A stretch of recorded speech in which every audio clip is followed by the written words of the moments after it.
right, welcome everyone. Well, first, I just want to thank all of you for tuning in to the first ever Business Unusual panel presented by Selling the Caribbean and CA Christie Real Estate. We really appreciate all of you tuning in and taking time out of your busy schedules in this very strange time. It means a lot, and we're excited for what we hope is the start of a very popular and successful series of panels just like this. My name is Alexander Britell. I'm the editor-in-chief of Caribbean Journal and Caribbean Journal Invest, which is the leading authority on hotel and real estate news in the Caribbean. And it's my pleasure to introduce our esteemed panelists. Let's start with Gavin Christie, managing partner and broker of CA Christie Real Estate in the Bahamas. Sean O'Neill, managing director at the agency Turks and Caicos. Oriana Juvelier, vice president and broker at Puerto Rico Sotheby's International Realty. And Mark Gaus, sales associate at ReMax, Cayman Islands. Due to the coronavirus and how it's affecting all of us worldwide, we felt it was important to understand what each of you are doing to continue your business and to stay ahead by becoming more virtual. This has really changed every facet of our world, and particularly real estate. And so we talk to you and hope that you can help our whole community listening understand what's happening, how you're adapting. So let's start with Gavin. Gavin, you've put a couple of PSAs out talking directly to realtors. What's been the impact of those videos so far?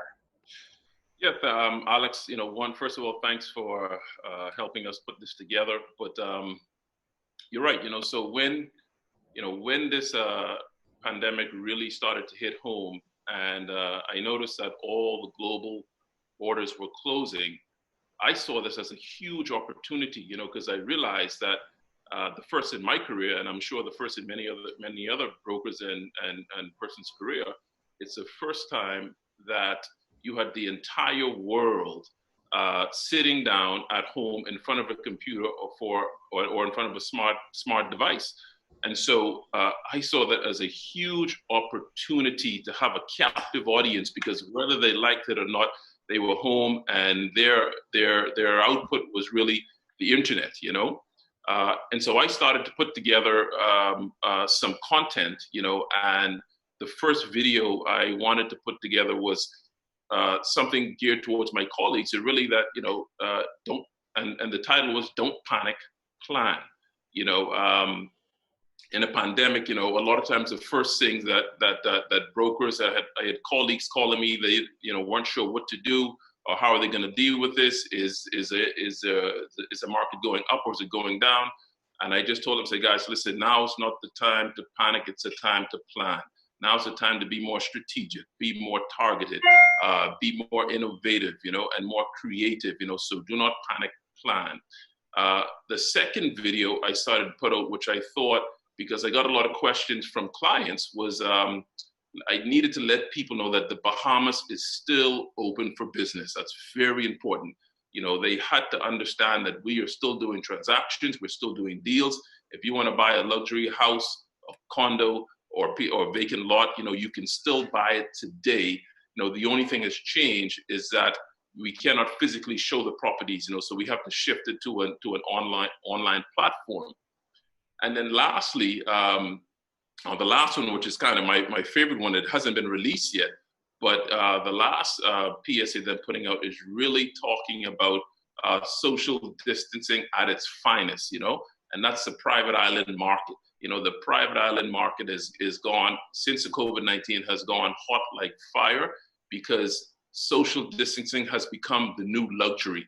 Remember that, social distancing has become the new luxury. So, and as I started to put these PSAs and videos out there, the response I got was overwhelming, and so, and as a matter of fact, this webinar was a brainchild of that, and so it has really evolved, and we're continuing to push forward, but they have really, done wonders, and because people need education and they want content, and they want good content at this time. Thank you, Gavin. And I want to go to Sean. Before I do, I just want to let everyone know we'd love to hear your questions. So feel free to leave questions at the bottom, and we'll try and get to them as well at the end of the webinar. Sean, what are you seeing in Turks and Caicos? You guys have been on lockdown for at least a few weeks now. How are you connecting with clients? How have you been changing things to adapt with this?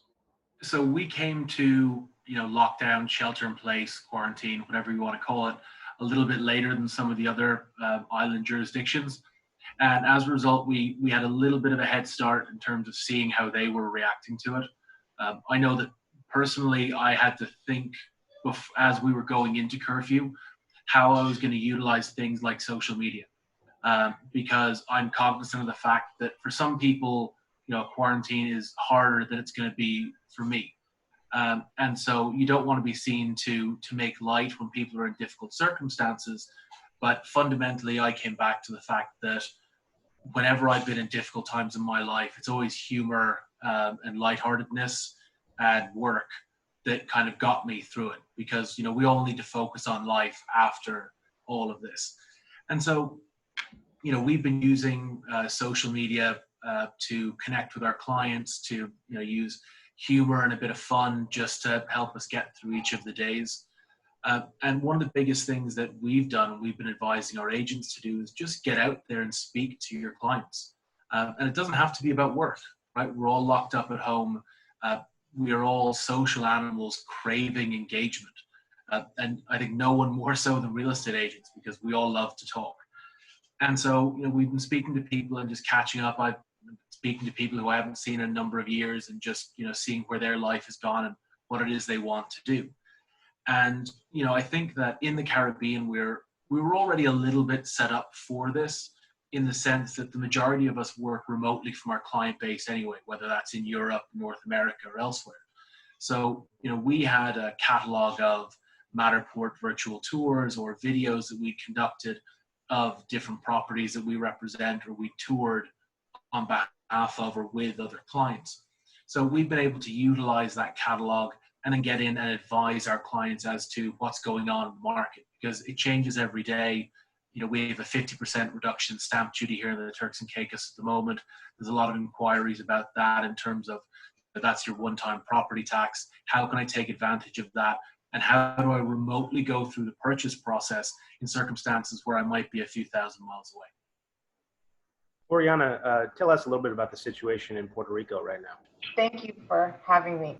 Puerto Rico is a little bit different than the other islands, which is a good thing. I think we have a conglomerate of real estate brokers here that really jumped on the bandwagon almost immediately when we were in lockdown, and kind of decided, look, what are the things that we're going to do to come out on top of this situation, realizing that we most likely are going to be at home for quite a while. And I would say somewhere close to 70% of our clientele at all different price points are from the mainland United States and or abroad. So we really kind of needed to shift everything digitally. And almost immediately, the entire brokerage community was discussing how are we going to implement that going forward, moving away from just having a video of a property, but maybe also having 3D and generating floor plans.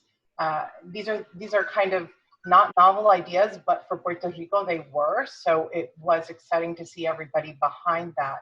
And then for us at Sotheby's here in Puerto Rico, we really wanted to make the focus really be on, listen, we understand what it is to be separated from the people that you love the most, and or are spending time, with people that you wouldn't have necessarily had the opportunity to spend time with.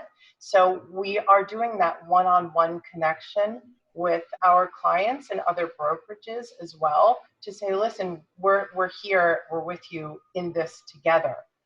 Which has been a very interesting way to connect without having to necessarily sell. As in Puerto Rico, we're unable at the moment to close properties because of the way that our notarial laws are, and it's not necessarily digital at the moment, but we're working on that.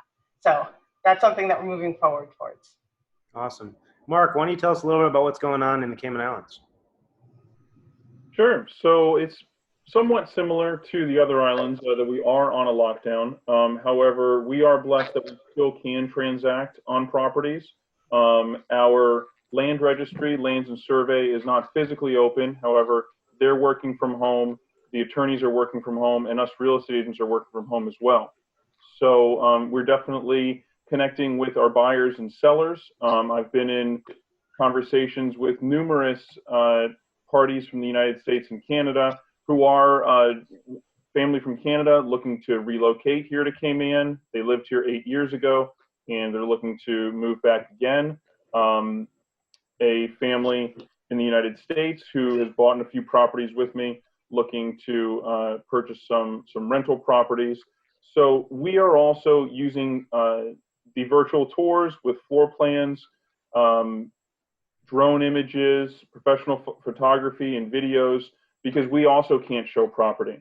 So we want to be able to do best by our clients by showing their properties to prospective purchasers who are still looking.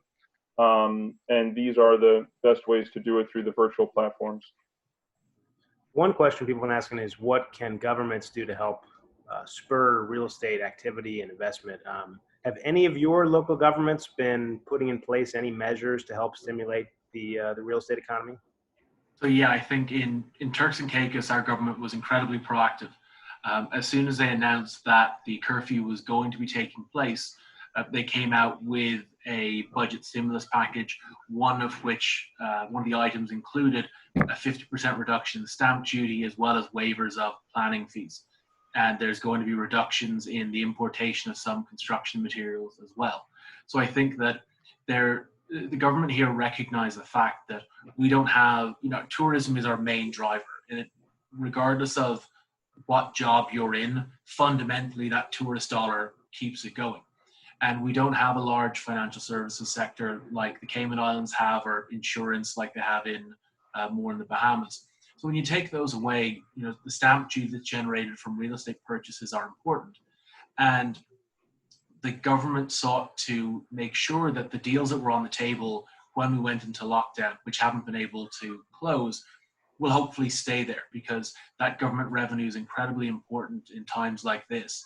And the reality is that with the markets shifting every day, there's no guarantee that the person who would still close today isn't going to contemplate forgoing a 10% deposit. It's a lot of money, but because they cannot, for whatever reason, close a deal. And obviously, as we all know, if that happens, there's no revenue for the government here. And so I think that they've been proactive in the duty concession side. I think that now we need to step up and allow the transactions that are ready to go to close and actually get that money into the government treasury. Right. So you're talking about deals. I mean, Gavin, are you seeing any? What kind of activity are you seeing? Is there activity? Yeah. So well, just to piggyback on Sean's point, hats off to the Turks government for being proactive, and realizing that the real estate industry is, whether they like it or not, is essential, and starting to reduce the government stamp tax. Here locally, the Bahamas, our government has not, at this point, they haven't put any incentives in place in reference to real estate. What they have done is they formed what they're calling an economic recovery committee. That is where their job is to look at specific ways to help stimulate and re-stimulate the economy. And I'm hoping and assuming that they would have some real estate professionals on that committee. Fingers crossed, But things, what I recommend, what I think they need to look at, what they could look at is kind of rental incentives, for residential and commercial properties. They have mentioned that they're going to look at expediting approval processes for international and domestic investments. And then the big question is, what are they going to do with the government stamp tax? So they haven't white papered anything. I'm assuming this economic council will address all of these. But one thing that I can say that is interesting is that our local real estate association has started to look at creative ways to offer their constituents, us as brokers and realtors, certain incentives to education, and so they're taking the time out to look at what are things that they can do to benefit the local brokers, via education. It's a great time. Everybody's home.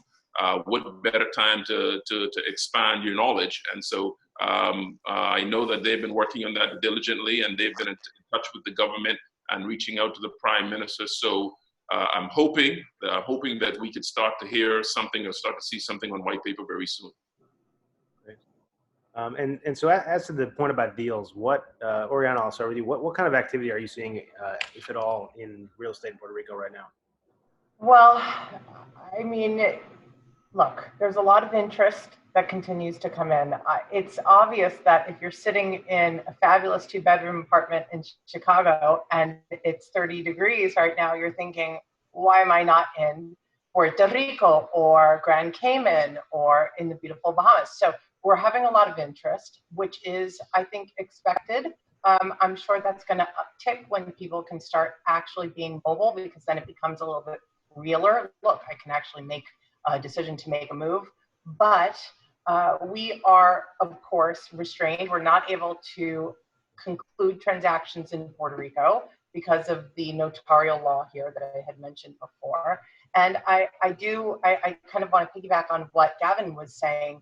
Our real estate board here, which is the Puerto Rico Association of Realtors, really deserves an applause, because they're pushing kind of this government new laws to get everything going again, saying, look, real estate is essential. If we don't have these taxes coming in, if we don't have people able to conclude transactions that were in the pipe, then we're really we're doubling down on missing out. So the interest is there. Looking forward to kind of getting our economic task force moving on it, because it's the Caribbean, so it can take a little longer here. Right. Mark, what about you? Yeah, I can touch on that as well. So it definitely has been business unusual. We are still thankfully able to have closings take place. None of them will be physical closings. So the attorneys are working from home. I just got a mortgage approved for a purchaser. So the loan officers are still working from home as well. So obviously we're not seeing the same amount of activity. I can't go out and show a property. But we are still able to transact properties, which is fantastic. In regards to the other point, is the Cayman Islands government doing any stimulus package? Their main focus at this time, at least what they've been telling the population, is the mitigation of the virus.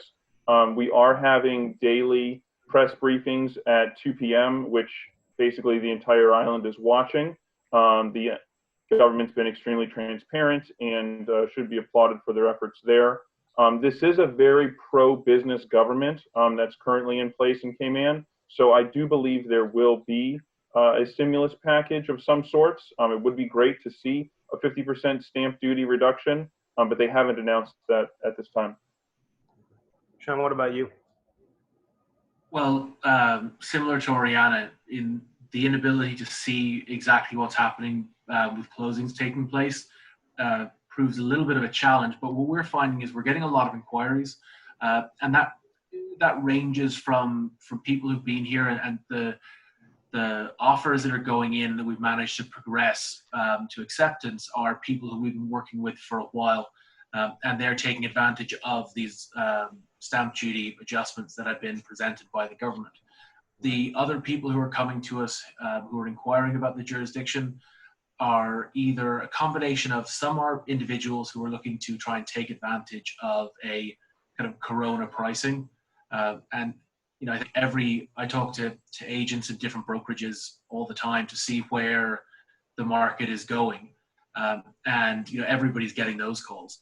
There's also the intermediary advisors that are presenting themselves on behalf of clients who they say they can find us people who are looking. But the most interesting one that I've come across is that we've had a few inquiries from people who are looking at the circumstances that are around them and saying, okay, the home that I'm in is not really ideal for me now that I need to spend a lot of time in it. Yeah. And as a result of that, I've established I can work remotely. I don't have to go into my office all the time. So where I choose to live is now a global consideration, not a local one. And so if I can move to a jurisdiction like the Turks and Caicos, where there's no income tax, there's no capital gains tax, there's a major financial incentive in me doing that, let alone not being in, Wisconsin, where, the snow is starting to fall. I could be, near the beach in the Turks and Caicos. And so, every every challenge that we face does have opportunity. You just have to be very considerate and careful in terms of putting those together. And that's where, communication is key. I've taken a lot from speaking to agents and brokers in other jurisdictions to get ideas to lobby the government about how we could improve the service that we're providing right now. And in the same way, it's a matter of not just speaking to people within our own team at the agency. It's about going to agents at Sotheby's, Christie's, and the others, and to say, look, there are people who are more motivated to sell. And so, if you have somebody who is speaking to you about kind of engaging in that but hasn't changed their price yet, and I have someone who's looking to buy, let's see if we can put those people together. And it's harder in the market that we're in right now, and you have to really work at it. But there is definitely opportunities to get out of it as long as you put in the work. Right. Yeah. Sorry. Go ahead, Gavin. Just so I can jump in on that, because Sean made a great point, and just wanted to tell you a bit of what I'm seeing, and with this global pandemic, what it's going to bring is change, right? And with change comes opportunity. And that is kind of what I'm seeing, with my database and my client base, is that due to this pandemic, there's going to be a lot of a global shift in money, and what I'm seeing is we have a lot of high net worth individuals who are looking at new options, who are looking at restructuring, and the Caribbean is one of the first places for them to look, and so I'm seeing an uptick in business, an uptick in queries. I'm seeing, as I said, social distancing is the new luxury. So what does that mean? We're looking at, for the Bahamas, what I'm seeing is that a lot of these potential buyers aren't looking at Nassau, which is considered the city, 80% of the population. They're looking more in the family islands, Eleuthera, Exuma, Staniel Key, Harbor Island, where remote living is better, So it's as I said, it's social distancing at its finest. And so that's kind of what I've seen. And I've remained very busy over these last 6 weeks, even more busy than before, because a lot of them have now realized through this pandemic that, listen, that if I'm in London or if I'm in New York, what I need is to be remote, and that's the Caribbean, for, the ultra wealthy look for safety, security, and seclusion, and they find that in they can find that in the Caribbean. And so we are actually, very busy. And I think, as I said, there's a lot of opportunity that's going to come out of this COVID-19 market. Right. Sean mentioned the Corona offer. I've heard some brokers call them bully offers. Is that something any of you have been seeing? Have you seen people coming in thinking there's great opportunity and trying to make an offer like that? I do believe prices will temporarily dip in most jurisdictions. I have seen buyers looking for good value. Specifically here in the Cayman Islands, we've been just like this. Our demand has been increasing, and that's allowed prices to be increasing with very low inventory. So I haven't necessarily seen bully offers per se, but I have seen buyers looking for good value, which I think they may be able to find within the next 6 months. I think, and I know that term came up in the article that you posted, Alex, on Caribbean Journal. Personally, there's no obligation for most of our sellers to sell. So people can throw offers out there. I don't believe we're at a point in time where that's going to happen. Maybe there's a 10% adjustment right now where people are hedging, but not this thing of coming in and stealing most properties. And looking at the comparisons between where we are right now versus, say, 2008, one of the big differences that I've noticed is that it's a complaint many of us in the industry have had, that the banks have been very slow to approve loans, particularly for foreign investors who are coming in to buy investment properties. And in hindsight, that may end up being a godsend in the middle of all of this, because it doesn't mean that outside investors didn't have to leverage properties elsewhere to make their purchase here, but it means that for the most part, a lot of the properties that are owned don't have that same financial constraint where you're 70, 80% indebted on a property that's an investment property you were hoping to flip. And so that's going to change a bit of the dynamic from what I think people have seen in the past. And I think the expectation that those people who are coming in at the lower priced offers are thinking that they're going to pick something up with that 08, 09 mindset. Right. How has the actual transaction process been changing for the deals that are happening or deals that were already in process before this happened? How are deals, the actual transaction, changing? So I can speak to that because I've been able to transact on some. So we are using online courier companies. So once again, there is not a physical closing.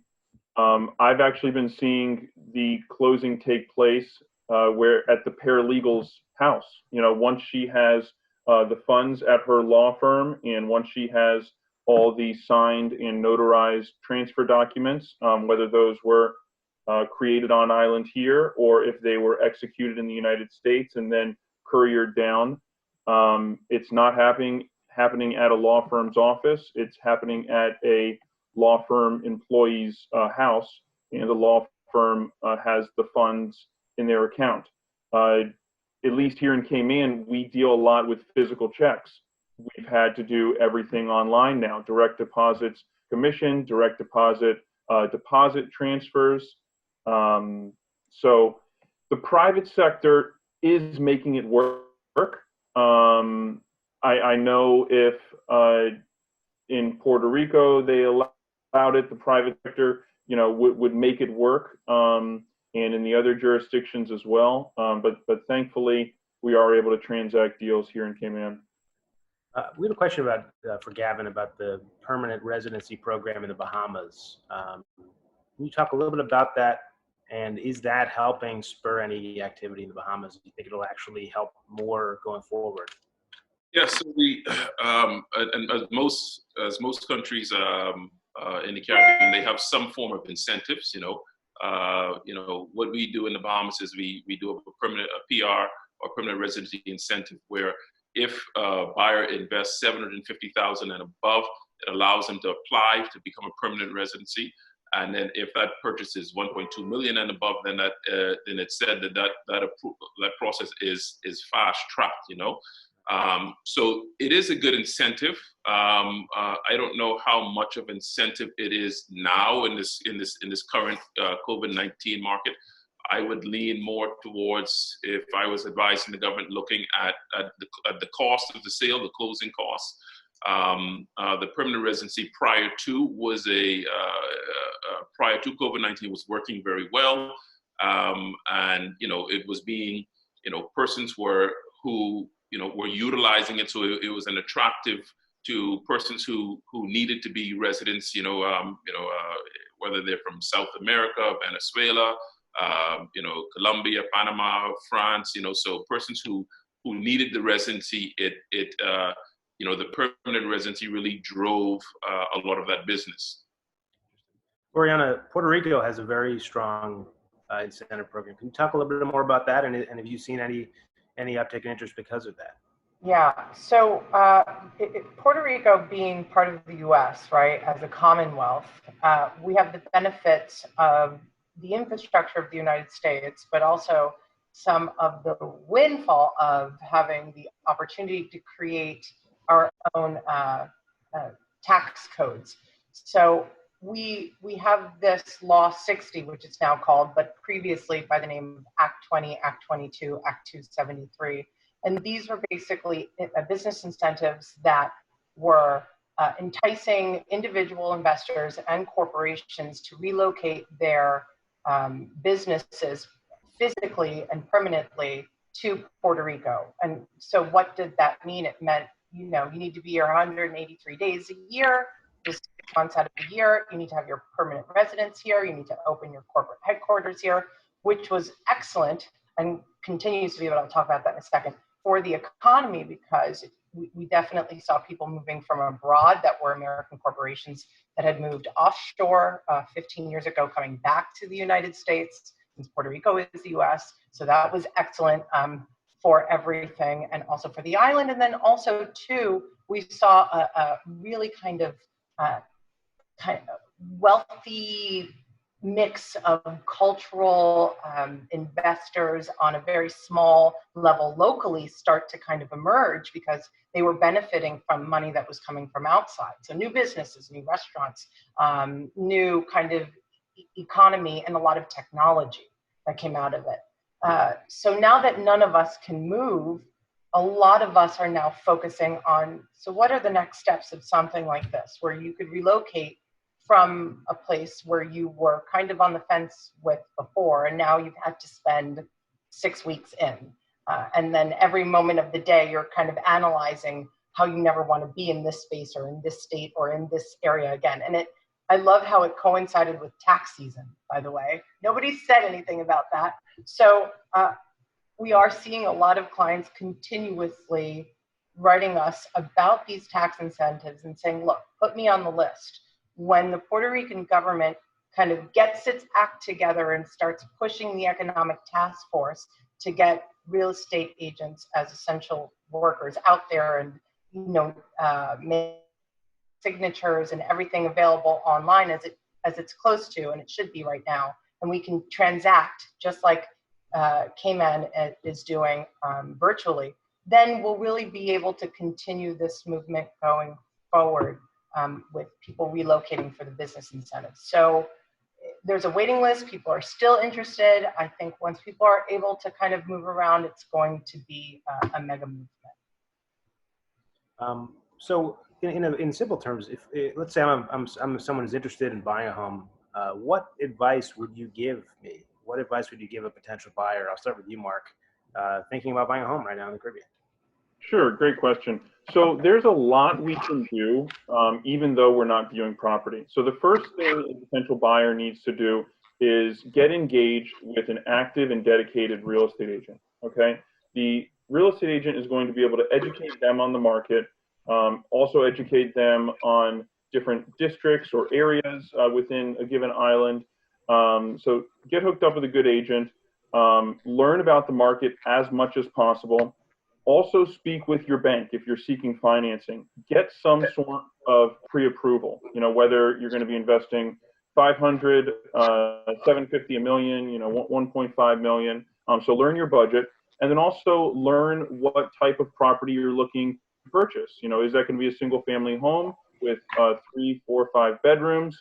Here in Cayman, strata properties, condos, townhouses are very popular because they normally sell and rent a lot faster than single family homes. So get hooked up with an agent, learn about the market, understand what type of property you want to purchase and what districts you want to or are interested in living in.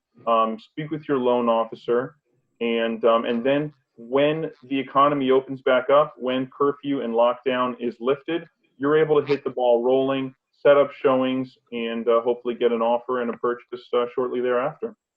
Great. Gavin, what about you? What advice would you give to a potential home buyer? Well, I'll tell you, I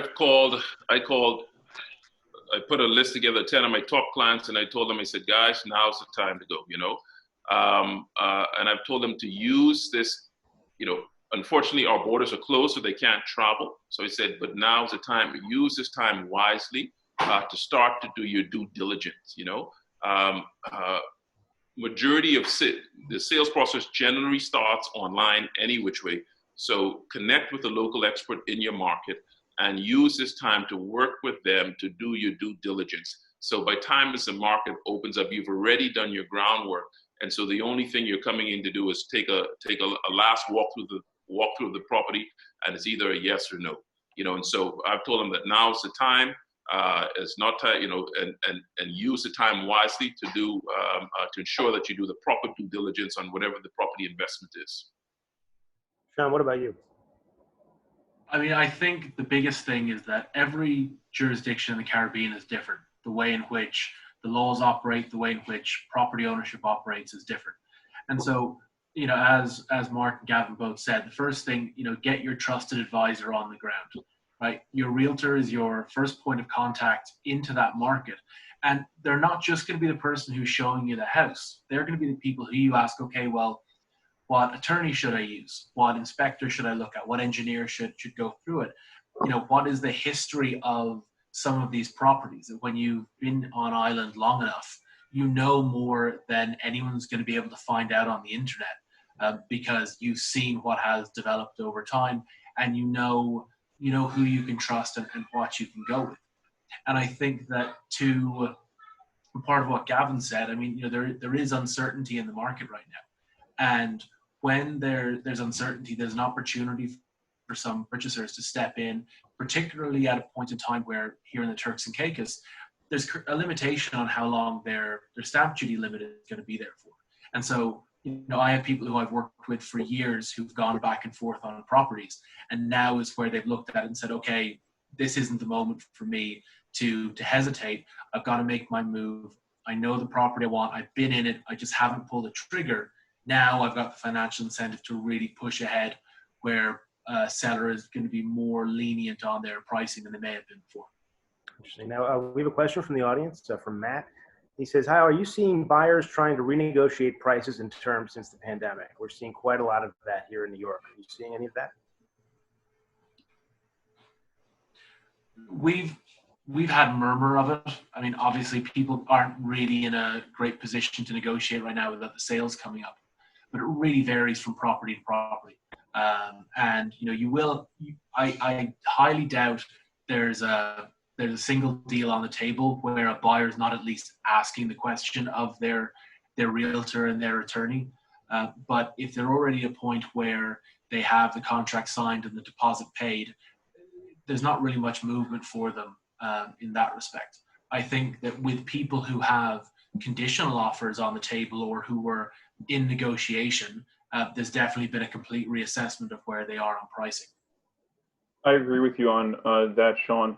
We haven't seen specifically, we have a property under contract for $500,000 and maybe it's a pending offer and all the conditions have been satisfied and they say, okay, well, now that we're in this pandemic, I want it for $450,000. I haven't been seeing that. I have been seeing purchasers maybe looking for a delay in closing of 30 or 60 days, potentially if the borders are closed and they can't access the property. But we haven't seen that, okay, now we're in a COVID situation, now we're in a pandemic situation, and I just want you to drop the price. We thankfully haven't seen that. And like Sean said, when an offer has the conditions removed, there's not much they can do. Yeah, and from our side in the Bahamas, we haven't seen much of that yet on the purchase side.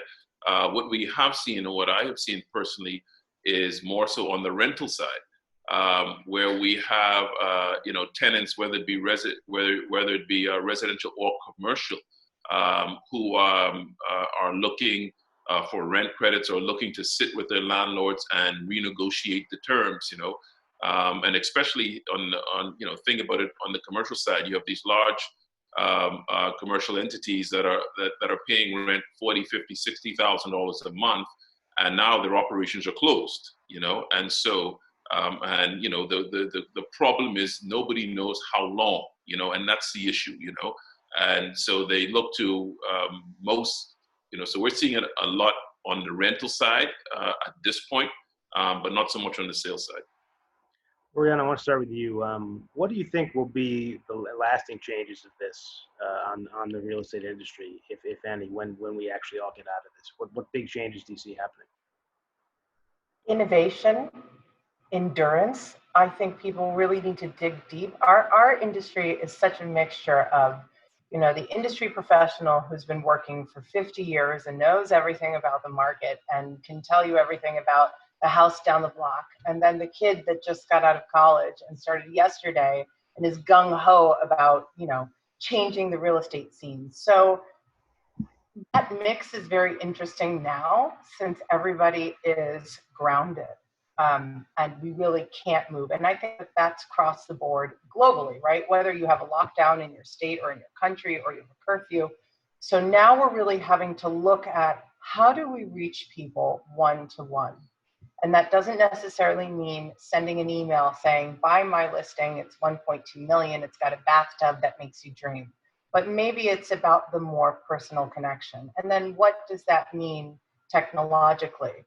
Maybe there's a more intimate way that we need to reach out to our client. And I think the agent is really kind of looking introspectively into it. I hear everybody on the panel talking about it, kind of circling it, but not really mentioning it. What we're doing is we are consistently thinking of new ways to be creative in this different time that's ever changing and to keep positively moving forward. So that's innovation, technology, and endurance. Mark, what about you? What do you think will be the lasting changes from this? I love the phrase that Gavin has coined, social distancing is the new luxury. And that's actually one of the many reasons why I love living in the Cayman Islands, where there's only 70,000 people. I wouldn't want to live in LA, Chicago, New York. So I do think social distancing is the new luxury. I do also believe that there will be some changes just throughout society. You know, we're not going to be shaking hands as much. We will be keeping our distance from individuals. And also to what Sean has said, which is businesses and individuals are now seeing they can work from home and they can work remotely. So do you want to do that in a 400 square foot studio in New York, or do you want to do that in a 2,000 square foot condo on the beach in one of our beautiful islands? Gavin, what about you? Well, you know, my approach is a little bit different. And I think out of this, I think the most important thing that's going to come out of this, or will come out of this, and especially for me, is that people start to realize what really is important in life, you know, and that's family, that's kids, that's love, that's personal connection. And I think that this virus has grounded everybody. We're very busy. No matter what profession you're in, we're very busy. We're running at 1,000,000 miles an hour in this industry, showings, meetings, coffee, this, that, and this pandemic has grounded you. And whether you like it or not, it has forced you to stay at home and force persons to reconnect to their families. You know, so I think out of it, and especially for me, it has realized that. And I have a young one, so it realized that, man, it's been the best time for me because I've been able to spend some of the best, you know, some of his best his early days, you know, and so that's the utmost thing. And then secondly, I think we'll come at it as the digital platform is the new norm. And then, as Mark said, social distancing is the new luxury. And so those are my three takeaways for COVID-19. I wanted to jump in. So I just wanted to say one thing because it's kind of circling my head. I think now more than ever, real estate and the home that you live in is probably the best investment you could make in your lifespan. So I think a lot of people look at the markets and go, you know, I have this amount leveraged and just really don't know. Everything is so volatile. It's just it's such a day-to-day situation. People, I think, are going to come back to real estate because it was really big, right? In the 80s and 90s, everybody was really looking on future. How do I invest in my real estate? And this is probably the best investment. That's going to come back home. And I can't see anything more important than owning your own place. And this, of course, for those who can financially make that happen, as opposed to having it in an immaterial thing like the stock market. Right. Sean, what about you? What kind of changes do you see happening? I mean, I think everybody's has hit on it, right? I mean, one of the things that we all living in the Caribbean have the benefit of is that as opposed to people who spend 2 hours every day commuting or more, you know, my drive to work is less than 5 minutes. You know, if I have to drive 15 minutes, I shrug my shoulders because it's a long drive for the day, right? So we're already blessed with a lifestyle that lots of other people would want to have, because it means we're already getting more of that family time that we're getting lots of now. And so lots of other people are going to be envious of that. And as they establish, as I said earlier, that they can work remotely, they go, well, I can have the best of both sides. And I think that that's something that's going to be, if our governments and our communities can harness that and put that out to the market that, this may be a better quality of life for you and your family than being in a city, then, that's something to harness and say, come here and do that. And I've got to give credit, before all this happened, the Cayman Islands are great at that. We had Hurricane Irma come through here a couple of years ago, and immediately afterwards, you had accountants, lawyers, everybody were being contacted by the Cayman Islands saying, we know things are going to be a little bit difficult for the moment. Why don't you come over here? We'll settle you in, and then you can go back. With the very smart intention of, if you like being here, you're not going to go. And so you're attracting those high net worth individuals who are going to contribute more, both economically and socially, to society than they're going to take back. So it's about finding these pearls in a very, very difficult situation, saying, okay, what can we do? We're so dependent on tourism. Let's try and pick those people from other industries who aren't going to be as affected by things like this in the future, so we can broaden the community and make ourselves more resilient to things like this in the future.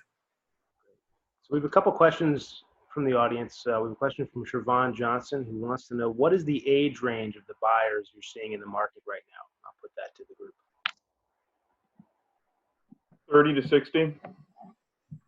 I know it's a wide range, but I'm working on deals for individuals who are buying their first home at 30, and I'm working on deals who people are buying investment properties even later in life, or vacation properties, of course. I would put it probably a bit higher than what Mark has it, because liquidity is king right now. And there are not as many people, I find, in that younger age bracket that have the ability to step in and make this move. And I think that, if you can find somebody who has cash, and, particularly in jurisdictions like ourselves, where access to the financial institutions is not immediate right now, that allows you to be able to step forward and be more aggressive in the marketplace. Another question from Jonathan Cunningham. How will the stop in tourism, particularly the pause on Airbnb rentals, affect real estate? We're seeing that directly. So our borders are shut, so we cannot accept overseas guests at this time. So basically, those vacation rentals have now turned into long-term rentals. Now, those long-term rentals may be for periods of 3, 6, 9, or 12 months. So that's one thing that they're doing. And they are getting those beachfront condos at a discount. But then another happening in Cayman is staycations. So those condos that were being marketed to overseas guests are now being marketed locally to staycations, once again, at a discount. So once again, the private sector is being innovative and looking for ways to make money, and those Airbnb owners can still create income through those two. Yeah, and I put I'll just jump on that as well, because I put out a podcast the other day, and in my opinion, I think during this pandemic, one of the first sectors of the real estate industry that's going to take a dip is the Airbnb and their VBROs, and because the Bahamas and many other our counterparts in the Caribbean, we're heavily dependent on our inbound traffic. And at this time, our borders are closed, so it's non-existent. And even when it's open, I don't see, I don't see persons rushing to jump on a cruise ship, or not as many people coming to the island as before. So I think that those numbers, the Airbnb numbers, the hotel occupancy numbers may dip a bit initially in the interim. A question from Carly. In regards to sellers, would you advise them to withdraw their property from the market during this time to reduce the days on market? Or is this the time for sellers or those who've been thinking about selling to keep or put their properties on the market? I would say it really depends on each individual circumstances. I have sellers who were renting, who maybe transitioned to long-term rent, and they've elected, you know what, I don't really feel the need to push through and clear out that property right now, and I have the liquidity to get me through this. While there are others who are saying, okay, I was holding this as an investment, I really want to move it. Let's price it appropriately and then get it out on the market. I think the biggest mistake that sellers who aren't on the market already but are considering going on to it could make is that they look at the pricing that was there before all of this started, and they use that as their guide for their list price. I think that if you're coming to market now and you are truly a motivated seller, I mean, our list to sale average is 18 months, so we're a slow burning market generally. If you're looking at it and you want to move quickly, price it competitively, decide where it is that you really feel comfortable in terms of adjusting on price, and be creative about what you're willing to offer. Like if you're lucky enough to be able to vendor finance because you want to be able to just get out of the property, and maybe you'll offer 60 or 70%, be vocal about that, because there are people who are looking to buy who don't want to go through a 2-month period waiting for the banks to approve them, and they may miss windows of opportunity that tax breaks that are in their favor. So, price yourself properly based on today's market, not on prices that we were looking at from a couple of months ago. Oriana, I see you nodding your head. What would you, how would you advise sellers? Yeah, I absolutely agree with Sean. I actually was thinking our average in Puerto Rico is somewhere between 13 and 16 months on market as well. So that's interesting to hear. I think all of us in the Caribbean probably have that average time on market. But I would say to sellers who were previously very aggressive and looking for those high numbers in comparison to other hotspots, that would be, some kind of lifestyle equivalent, to not be at that kind of price point, or not as aggressive. Because look, if you know that a buyer is going to come in and say, realistically speaking, the whole world is hurt, whether my financial situation is A, B, or C, it doesn't matter. People lost hundreds of millions of dollars in the stock market again. So you have to kind of be aware of what's happening globally, and you tell your seller, listen, if you're priced to sell, then we'll sell in a healthy time period. You won't be sitting in this kind of situation where you need to move this piece of real estate and you won't be able to, because the pool of actual clients looking to pull the trigger immediately will, of course, just as Sean said in the beginning, be much shorter in the long run. So I agree. What about you, Mark? What advice would you give to sellers? So yeah, I agree with the last two respondents. So one, a seller's individual sales motivations, and that's one of the things I ask them right away. What is your timeline? What are your individual motivations? So that's going to be important whether they decide to list the property now or take it off the market for 6 or 12 months. But in our market pre-COVID-19, every new sale set a benchmark. So if a property sold for $450,000, then an identical unit listed a week later will be listed at, say, $25,000, $30,000 more. So what I would advise sellers now, instead of, okay, the last sale 1 month ago was $450, instead of pricing it at, say, $470, let's price it at $440, and let's blast out that it's priced lower than the last sale.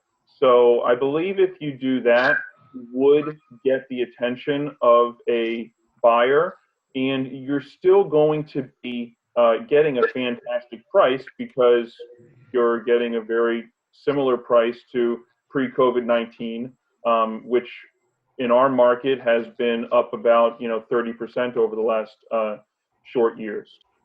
Gavin, what advice would you give? Sorry, Alex. Can I just tag on to what Mark said and flip that question a little bit in terms of, for the agents who are talking to their clients, right? Now is the most important time to communicate and to listen, right?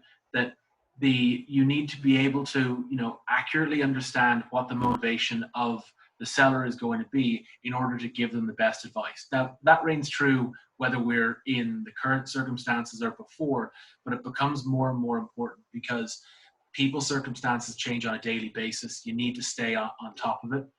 but you need to be able to listen. And for as much as we're here on a panel just talking all the time, right? When you go to that listing appointment and you're discussing with them their needs and wants, right? You need to be asking open questions and letting them talk about it. So it's not necessarily going and asking the question, what's your motivation? How much do you want?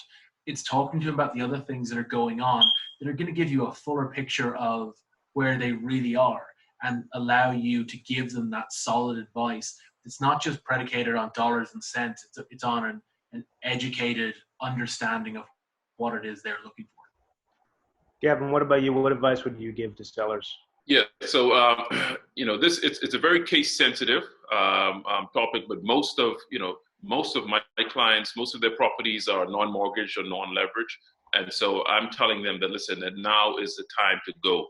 I've said that listen, that you have a captive audience. There's a lot of money that's shifting globally, and you want to be in front of it.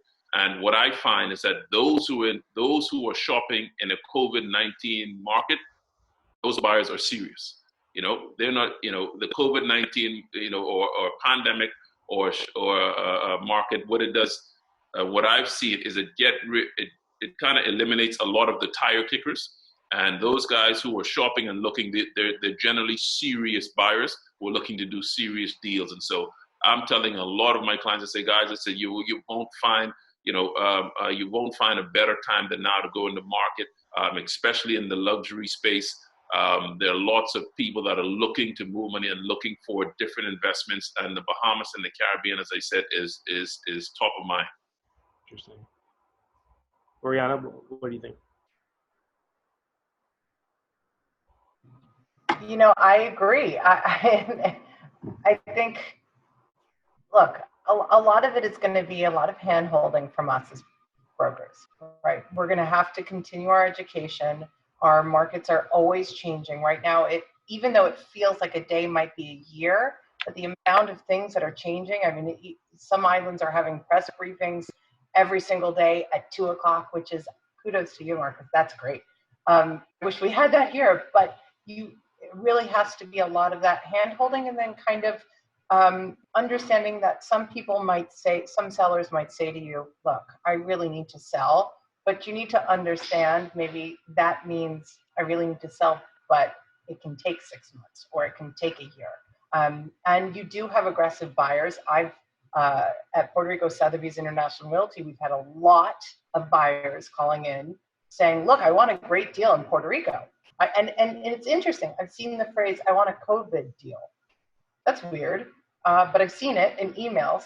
And so, okay, great. That's really interesting. What does that mean to you? Does that mean you want something where you're getting 20% off asking, or you want to analyze the last 2 years and off of the average base price of that, you want another 15%? I mean, so there's so many dynamics that are moving around, but it really is going to be a lot of hand-holding, a lot of understanding. And then, of course, as agents, we have to continuously be malleable. We have to move with it. And that's part of this kind of endurance and innovation that we were talking about before. Awesome. Well, before we conclude, I just want to remind everyone that we're going to be hosting the next edition of the Business Unusual series Thursday, April 30th at 4 p.m. And I just want to thank all of you for tuning in. I want to thank Gavin Christie, CA Christie, and of course, Gina De Verona of Selling the Caribbean, which has been an amazing new resource for the Caribbean. And I want to thank our panelists again, Oriana Juvelier, Mark Gaus, Gavin Christie, and Sean O'Neill. It was a terrific panel. I think it was really informative for everyone tuning in. We look forward to doing this again next week. So thank you all.